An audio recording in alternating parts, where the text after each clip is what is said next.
Kiss கொடுக்க வேண்டிய நேரம் வந்துருச்சு. நான் உன்னை கிஸ் பண்ண போறதில்ல. இது அநியாயம். ஏன் முடியாது? பரவாயில்ல, நீ அசையாம நில்லு, நானே தரேன்.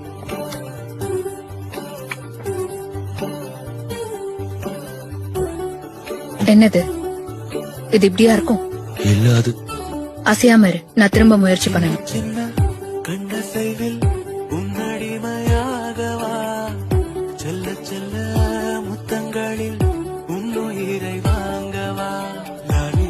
இப்பவும் அதே மாதிரிதான் இருக்கு. இதையே எல்லாரும் விரும்பி பண்றாங்க. உனக்கு புரியல. என்னாலதான் அந்த உணர்வை தர முடியும்.